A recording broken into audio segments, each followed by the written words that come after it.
Hey guys, welcome back to another video. I'm here to address more questions about bed bugs from Mind Your Business 3518. So Mind Your Business 3518. Your first question was, can you find me on Instagram? And yes, I can. I do have an IG page. It's not related to bed bugs. I just happened to have made this bed bug video about 3 years or so ago because of when I had them and how hard it was for me dealing with them. I just figured somebody else could benefit from the video, and I really didn't get many hits on the video until now, and I'm like getting so many hits on this video till it seems like it's about to go viral. So since then I done made 2 other videos, and this will be the 3rd one. So my IG really don't talk about it, but it could be a way to ask questions if you would like. I would prefer to keep it here on Facebook. on YouTube, because other people can learn from your questions and everybody's questions. So as you guys comment and I answer them or create videos to answer, it's not only helping you, it's helping others too that don't have to ask the same questions, over and over. If it's something kind of small, like really personal, then yeah, you can message me on IG and just let me know who you are. And then I will, comment back. Hopefully I don't get overloaded with a lot of questions because I'm not always on IG. But I've listed it in the comment section, in your comment where you asked your questions. I put my IG in that. And maybe I'll just add the IG to all these videos, all these bedbug videos, my IG. Your second question was that you found out you got bed bugs from your boyfriend, and should you break up with him? Or if anyone who is in contact with someone is dealing with bed bugs, should they continue to see them, friends or family, etc.? Okay, my honest opinion is, all depending for me, as far as my boyfriend, all depending, did he know that he had bed bugs and just didn't say anything to you and were like coming to your house and letting you come there without even telling you, and he knew he had them? If not, if he didn't know he had them, then you can't blame him for you catching them. I mean, he's your partner, your significant other. So just like you're his, you could have had them and did not know you had them, and family and friends or whoever could have came to your house and actually picked them up from your home.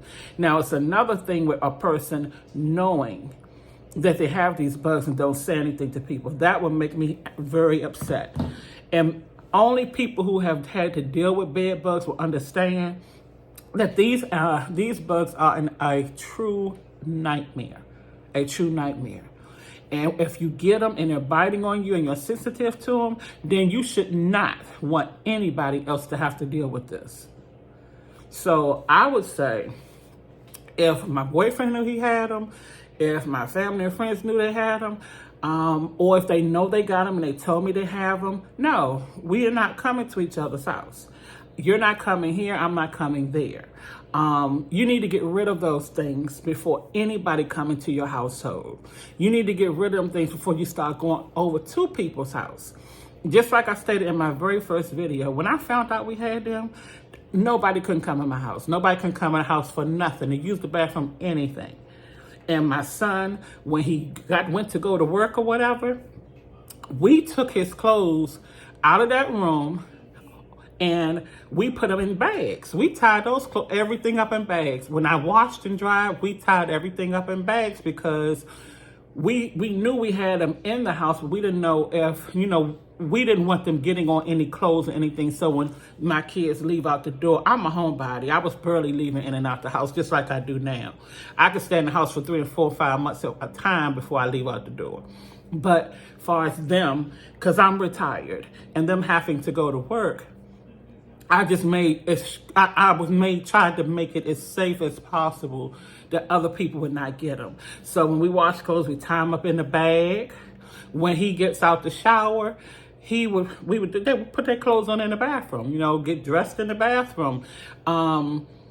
shower, take your clothes right out the bag and put them on. And then, go out the door, do what you have to do before I just had to make some changes in the house, but that's how we did it. We tied everything up. And as far as family and friends, no, I would not go to their house and I would not have them come to my house. If I'm the one that just had them, then no, I'm not letting them come to my house and I'm not going to theirs, and vice versa. If they have it, they don't need to be traveling around and having people come in and out of their house, because I'm telling you, these bugs stick to you like glue. And they so little, you won't even know that they're on you. You will not have a clue. They'll go in your purse, anywhere. They will go anywhere. They call them little hitchhikers, and that's exactly what they are. These bugs travel from state to state. That's how we got them here. In the U.S., they came from somewhere else. I need to actually look up and see where these things originated from, but I do know they travel. They travel, and they pay no fare.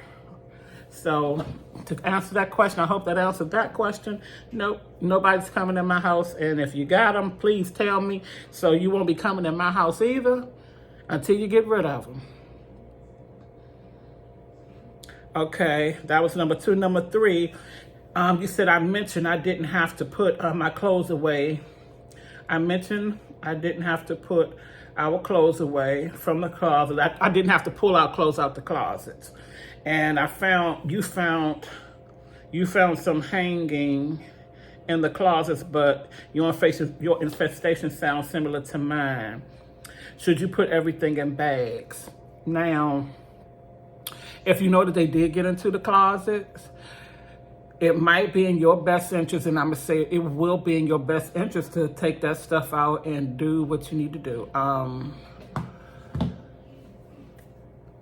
They said dry it in high heat. Even if the clothes are clean and you don't have to wash them, they say put everything in high heat. If you have a steamer, I had bought a really big steamer. I never had to use it though, but you might want to steam your clothes piece by piece, and hopefully that'll help. But they do say take your clothes to the laundromat and put them in the dryer and dry them on very high heat, like a couple of times, 2 or 3 times, to make sure that they're dead. So if you see any of the clothes in the closet, I would not take a chance. That means that they could possibly be on anything in the closet. Yeah, so I would remove everything from out the closet, and I would check everything. And when you remove everything out the closet, just put the diatomaceous earth down all along the lining wall of your closet. Put some up on the closet shelf, and put some up on the closet shelves, because they can hide up in the wood, up in the closets, like the wood shelving and all of that. So yeah, put it down in your closets.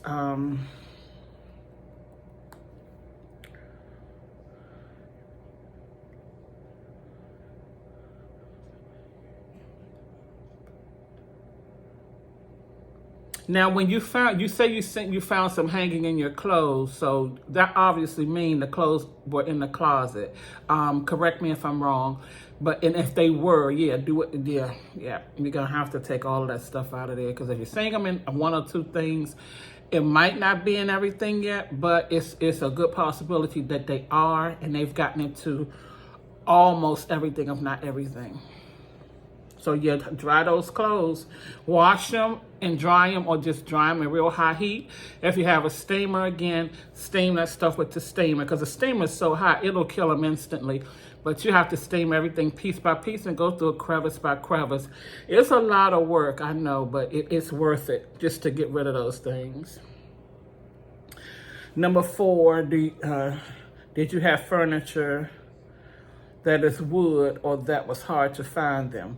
Okay, mostly all furniture is made from wood. And yeah, at the time, and I had bought the furniture here. This is not the furniture you see behind me, but I just recently, maybe last year, got this furniture. My friend bought it for me, but the furniture that I had with the bugs, I bought everything. I didn't throw nothing away. And yep, it was made of wood.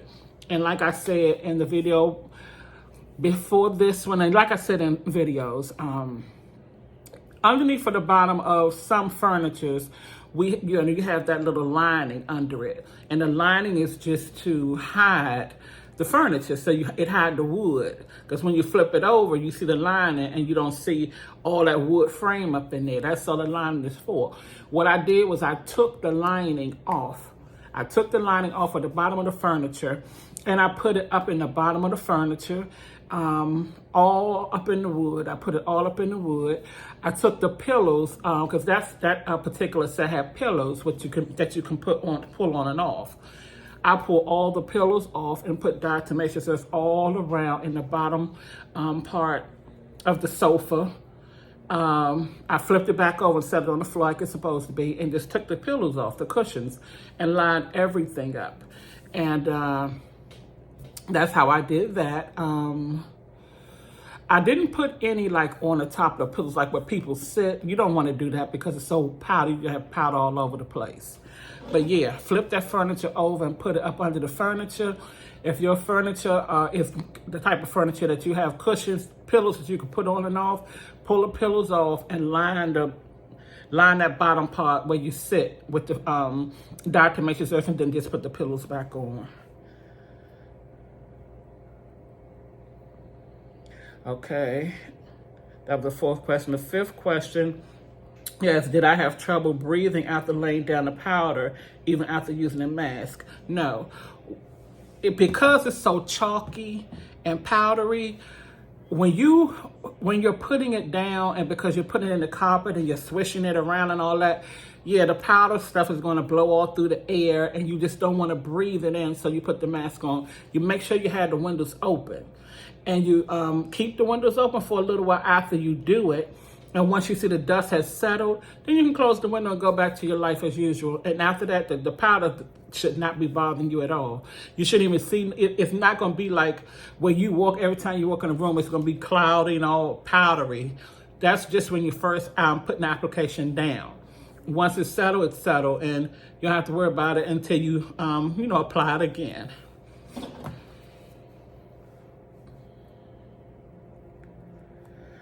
Okay.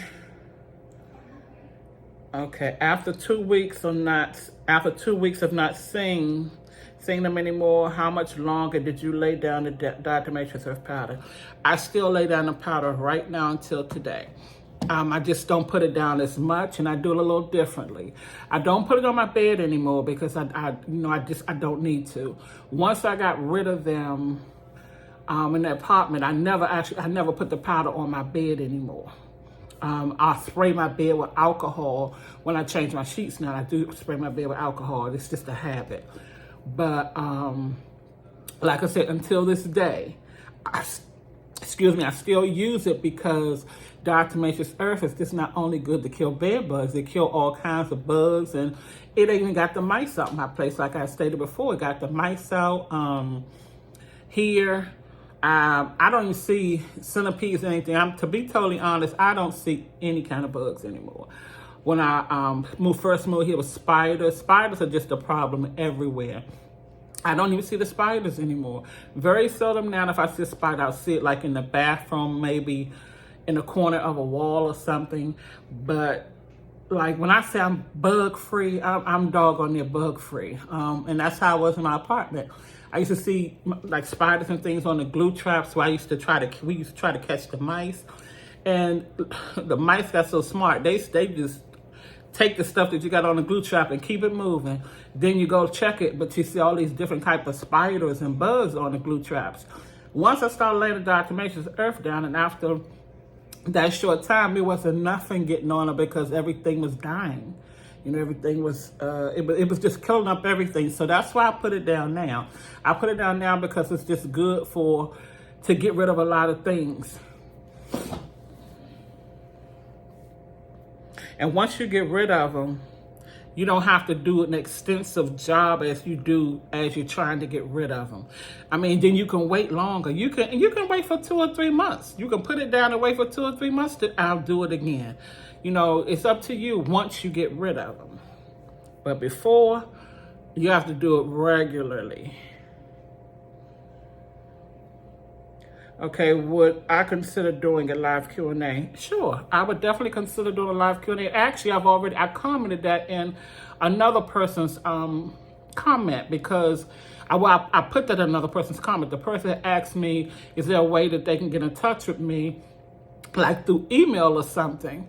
And I told the person, they didn't respond yet, but that I would not mind doing a live Q&A. And I also told them I wouldn't mind doing Zoom meetings, like a couple of Zoom meetings, just, you know, because I know, excuse me, this person has said that a lot of people are not listening to her, or let me see if I can find that person's comment. But yeah, I wouldn't mind doing a live Q&A. I've never done a live on YouTube before. I've never done a live, but it should not be that hard to find out. And I know a few other people that probably can help me, you know, figure it out, or help, you know, tell me how I could do a live. Okay, thanks, V. If any of my questions you've answered already, just disregard them. Okay, well, I hope I answered those questions. If not, if it's something else, you can just put it in the comments and let me know. I'm trying to find that person. Okay. She was like, can I please have an email or a way to contact you? Nobody understands this mental thing. And I totally understand that. A lot of people are not going to understand it. When we go through things, if everybody don't go through it, they're not going to understand it. Just like me, I go through a lot of pain. I deal with a lot of pain. I've been in 4 car accidents. People cannot just look at me and tell that I've been in accidents and that I'm in excruciating pain. People, you know, you just can't. So when you say something about a bug, if nobody never had bed bugs, they're not going to understand it. All they just hearing you say a bug. So they're not going to understand it. And for me, I wouldn't even worry about it. I would not worry about it. You know, long as you're doing what you have to do, just keep it at that. Make it as simple for yourself as possible, because the bugs themselves will already drive anybody insane and drive them out of their mind. So I hope I answered all of your questions, and I definitely wouldn't mind doing a live Q&A. So yeah, you can contact me on IG. I put my IG information in the comment section answering your question, and maybe I could figure out a day and a time that's convenient for you and maybe a few other viewers if interested to do a live Q&A. Okay, all righty. So thanks for tuning in, and thanks for your questions, because they're not only helping you, they're helping a lot of other people. I'm going to put all of these bed bugs videos in a playlist, and I'm going to add that playlist to each of my videos, as well as it'll be where the playlist be. Okay, so thanks again for tuning in, and thanks for your questions. I hope I answered everything to the best of my abilities. Well, I did answer them to the best of my abilities, but I hope that I answered them well enough for you. I'll see you in the next video.